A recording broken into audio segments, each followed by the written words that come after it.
আল্লাহ যাকে মাফ করতে চাইবেন তাকে একটা পর্দার আড়ালে নিয়ে যাবেন, জিজ্ঞেস করবেন, এই বান্দা এইসব কাজ করছো। এখন আল্লাহ জিজ্ঞেস করতেছেন, সে তো ভয়তে অস্থির হয়ে যাবে, কেন্দ্রে পাগল হয়ে যাবে, আল্লাহ করে ফেলছি, আবার মাফ করে দাও। আল্লাহ পাক তার জবানের সমস্ত পাপের কথা শুনে সে যখন অনুতপ্ত হয়ে কাঁদতে থাকবে, আল্লাহ বলবেন, যা মাফ করে দিলাম, জান্নাতে চলে যা।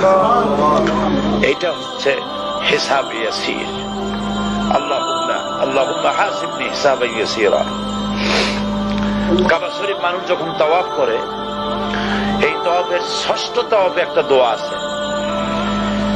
এই দোয়া আমি যখনই পড়ি আমি চোখের পানি রাখতে পারি না। ষষ্ঠ চক্কর একটি দোয়া আছে, দোয়াটা হচ্ছে,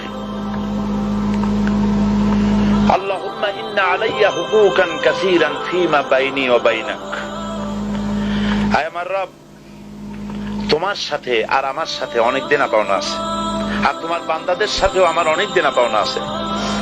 তা আমি তোমার বান্দাদের কাছে যে বিষয় ঋণী আছি, সেই ঋণ পরিশোধের জন্য তুমি আমাকে যোগ্যতা দাও, পরিশোধের তৌফিক দাও।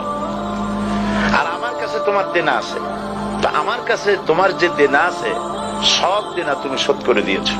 আমার চোখ দিয়েছো, মুখ দিয়েছো, কান দিয়েছো, স্বাস্থ্য দিয়েছো, বউ দিয়েছো, বাচ্চা দিয়েছো, টাকা দিয়েছো। আমার কাছে সৃষ্টি করে তোমার যা দেনা ছিল তুমি সব তো শোধ করে দিয়েছো, কিন্তু তোমার দেনা তো আমি কিছুই শোধ করতে পারি। তোমার দেনা আমার শোধ করার একটা পথ আছে মাবুদ, সেই পথটা হলো তুমি আমার মাফ করে দাও।